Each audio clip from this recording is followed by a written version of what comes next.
She laughed when her friends called another man her backup husband. Everyone thought I'd swallow it like I always did. So I handed him my wedding ring and walked out of my own anniversary party. Before I go on, if you've ever been the quiet one in the room, the guy people underestimate, hit subscribe, like this story, and leave a comment. You'll want to hear how this really unfolded. 5 years of marriage. That's what we were supposedly celebrating that night. My wife, Laura, had insisted on a backyard anniversary party. Said it would be good for us, good for reconnecting, good for memories, good for pretending nothing had been slowly rotting underneath the surface. I didn't argue. I rarely did anymore. By that point, silence had become my default language. Our house looked perfect that evening.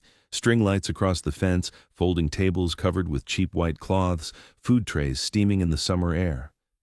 About 30 people showed up, co-workers, old friends, neighbors. Laughter floated over the yard like everything was normal, like I wasn't already feeling like a guest in my own marriage. I stood by the grill flipping burgers, nodding when people spoke to me, smiling when expected. Inside, I felt flat. Not angry, not sad, just detached. That numb feeling you get when disappointment has been sitting with you so long it feels familiar. That's when I saw Ryan, her college ex, the guy she used to swear was ancient history. He was standing near the patio, relaxed, confident, beer in hand like he belonged there. No awkwardness, no hesitation, like he hadn't just walked into another man's anniversary party. I asked Laura quietly when she passed me, "Why is he here?" She barely looked at me, just shrugged. "Someone brought him. Don't make it weird." That sentence landed heavier than it should have. An hour went by. Drinks flowed. Music played. I almost convinced myself I was overthinking everything until her friend Megan got loud. The kind of loud alcohol brings out. She stood with Laura and a small group of women, waving her cup like she was holding court. "Girl," Megan laughed, "you're smart as hell, keeping a backup husband right here." They laughed. Laura laughed too. Not an uncomfortable laugh, not a nervous one, a real laugh, easy, natural. Ryan smiled, not embarrassed, not surprised. He met her eyes, then glanced in my direction like he was checking a scoreboard. The sound drained out of the yard. All I could hear was my own breathing. I watched Laura closely, waiting for her to shut it down, to say something. Anything. She didn't. When she finally noticed me looking, there was a flicker, maybe guilt, maybe fear, but it vanished fast. Her smile stayed. That same smile she'd been wearing for months when she thought I wasn't paying attention. I walked over. The circle went quiet the moment I stepped in. That thick, uncomfortable silence, when everyone knows they crossed a line. I smiled. "Honestly," I said calmly, "that's pretty smart planning." You could feel the relief ripple through them. Laura relaxed. She thought I was playing along, thought I was still the safe option, still the man who wouldn't rock the boat. I reached into my pocket. The ring felt heavier than it ever had. 5 years, reduced to a small circle of metal. It slid off my finger easier than I expected. Music stopped. Someone actually turned it off. I stepped toward Ryan and dropped the ring into his open hand. "Tag in," I said. "She's all yours." His face drained of color. Laura froze. Her mouth opened, but no sound came out. "You wanted a backup," I said, loud enough for everyone to hear. "Congratulations. He's the main guy now." I didn't wait. I didn't argue. I didn't explain. I walked through the house, grabbed my keys, and left.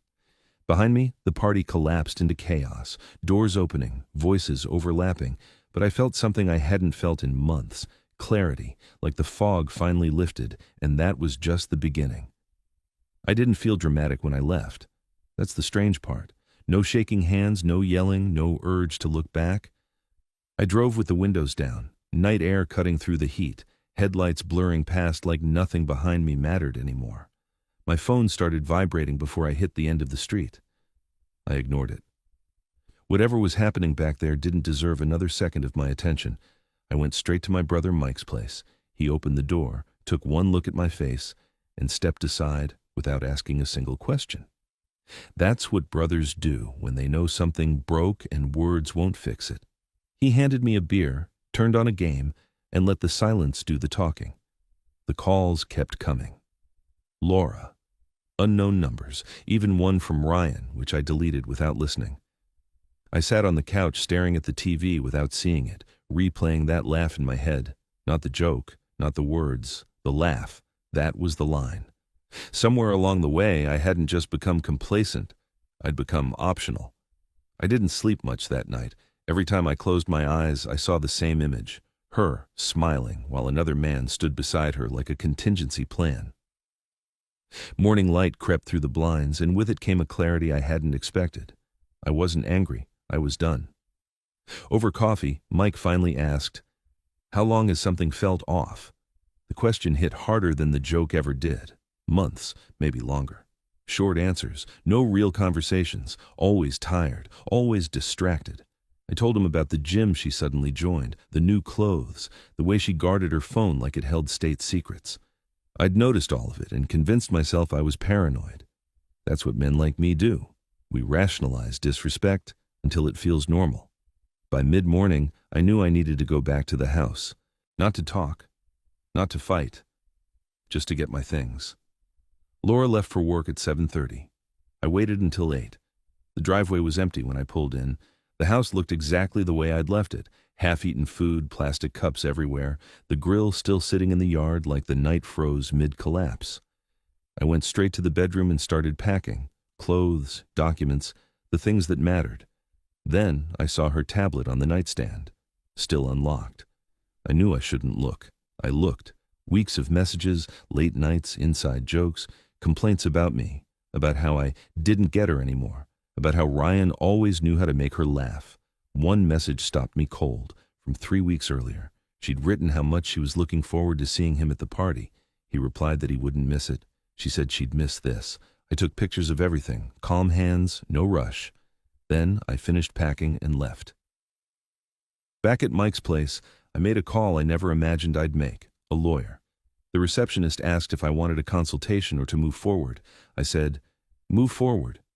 That's when it became real. My phone buzzed again. A text from Laura. "We need to talk. You're overreacting. It was just a joke." I stared at the screen longer than I should have. Then I typed one line. I saw the messages. "Don't contact me again unless it's through a lawyer." I blocked her. That evening, Mike came home and found me sitting in the same spot, staring at nothing. I showed him the screenshots. He read them slowly, jaw tightening. "That's not an accident," he said. "That's planning." He was right. What she did wasn't impulsive. It was careful, measured. A slow replacement happening right in front of me while I stood there pretending not to see it.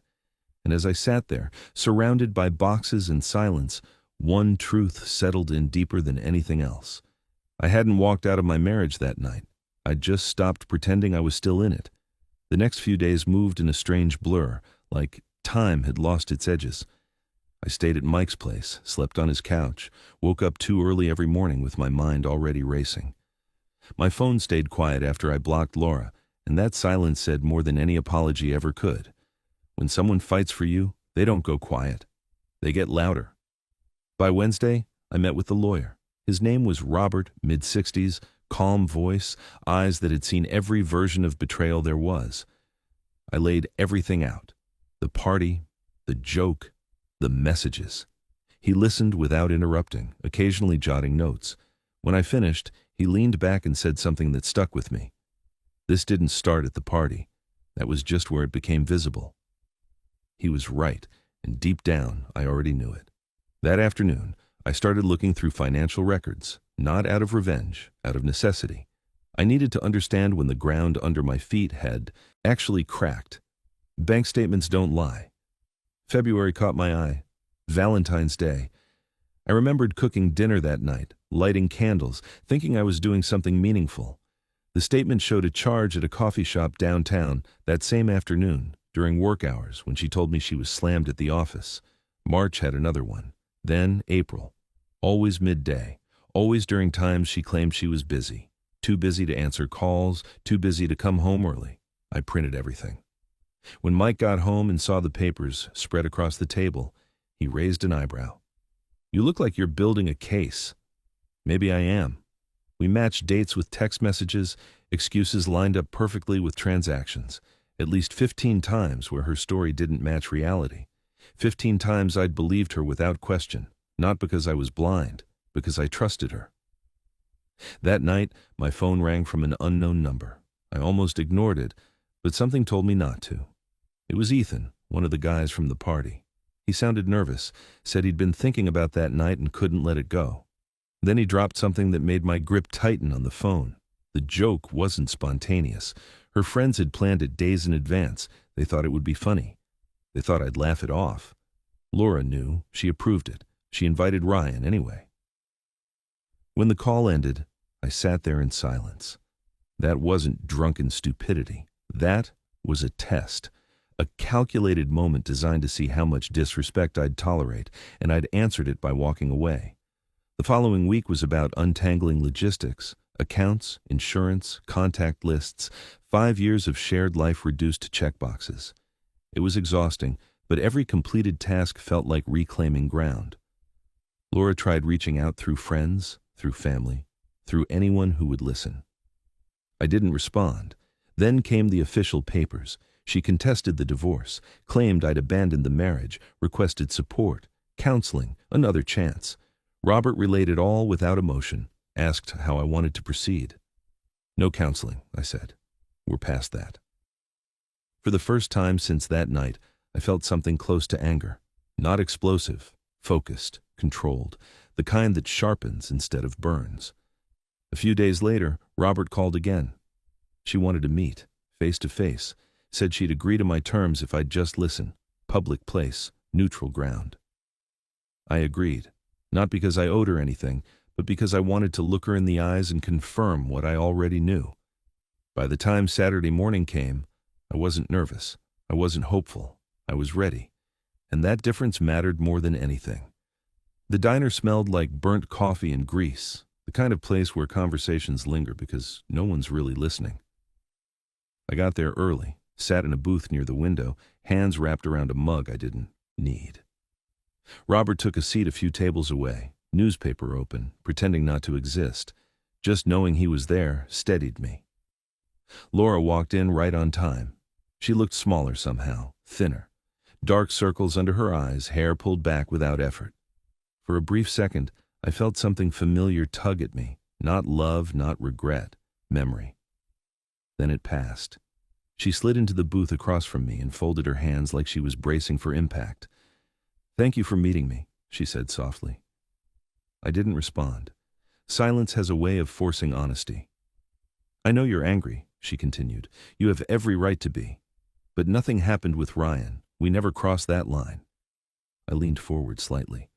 "You think that's the line?" Her eyes dropped. She said it was confusion, old feelings, poor judgment. She said the messages didn't mean what they looked like, that it was friendship, that she never meant to humiliate me.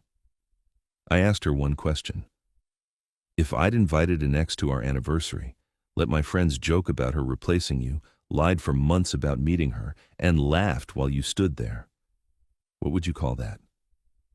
She didn't answer. That silence was louder than any confession. Tears finally came.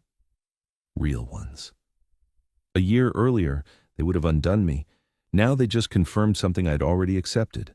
I wasn't watching a woman fight for her marriage. I was watching someone panic because her safety net had disappeared. She asked for counseling, for time, for forgiveness. I told her the truth, calmly, without raising my voice. This wasn't a mistake. It was a series of choices, and I don't compete for my place in someone's life. She reached across the table. I pulled back. That small movement changed everything. Her hand froze mid-air, then retreated like it finally understood. "What happens now?" she asked. "You sign the papers," I said, "and we move on separately." She asked about Ryan, asked if I meant it when I handed him the ring. I almost laughed. "You don't need my permission," I said. "You've been acting like you were single for months." She had no answer for that either. I stood up, left cash for the coffee, and told her my lawyer would handle the rest. As I walked out, I didn't feel victorious. I felt finished, and that felt better. Outside, Robert joined me in the parking lot, said I handled it well, said she'd sign. I nodded. I already knew. On the drive back, something unexpected hit me. I didn't miss her. I missed the idea of partnership, the comfort of routine. But her, the woman who laughed while another man was framed as my replacement, no. That chapter had closed quietly, right there in a booth with cracked vinyl seats and cold coffee. And for the first time since that night in the backyard, I knew I wasn't running away. I was walking forward. The divorce became official on a Thursday afternoon. No courtroom drama. No speeches. Just a call from Robert saying, "You're free." I thanked him, hung up, and sat there for a long time letting the word settle. Free didn't feel explosive. It felt quiet, like finally setting something heavy down after carrying it for years. I moved out of my brother Mike's place 2 weeks earlier. Found a small rental on the other side of town. Nothing special. 2 bedrooms, a modest yard, creaky floors. But it was mine. No shared memories, no arguments echoing off the walls. The first night there, I sat on the floor with takeout and realized how calm the silence felt when it wasn't tense. Work became my anchor. I showed up early, stayed late, focused on things I'd ignored for years.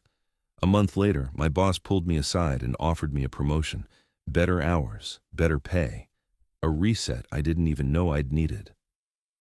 I started running again, something I'd stopped doing somewhere along the way when life got complicated.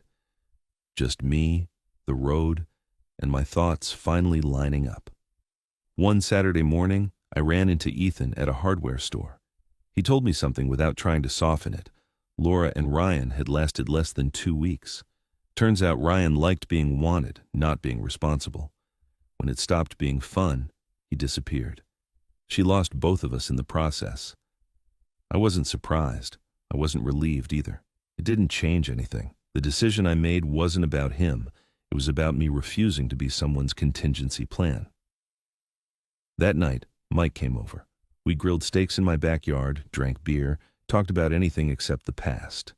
He looked at me at one point and said, "You seem lighter." He was right. I was breathing without checking the room first. A few months later, I started seeing someone new. Her name was Claire. We met accidentally at a coffee shop and kept talking because it felt easy. No games, no testing boundaries, no shadows from old relationships hanging over every conversation. She chose me without hesitation, and I didn't have to compete with anyone's memories. I never told her the full anniversary party story, not because I was hiding it, but because it didn't define me anymore. One evening, driving home from work, I saw Laura at a gas station. For a second, I thought about stopping, about being polite, civil. Then I remembered the laughter, the joke, the ring in another man's hand. I kept driving. Some chapters don't need revisiting. A year after that party, I got a message request from her. She admitted everything, said I was right, said she used me as a safety net, said she hoped I was happy. I replied with one sentence, "I am." Then I closed the app and went back to my life. That anniversary party wasn't the worst night of my life. It was the moment the fog lifted, the moment I chose dignity over comfort, silence over excuses, walking away over being quietly replaced. I handed my wedding ring to a man who didn't want it, walked away from a woman who didn't value it, and found peace I didn't know was possible. Sometimes the loudest thing you can do is leave without a fight. If this story hit something real for you, subscribe, like, and leave a comment. Tell me what you would have done in that moment. I'll see you in the next story.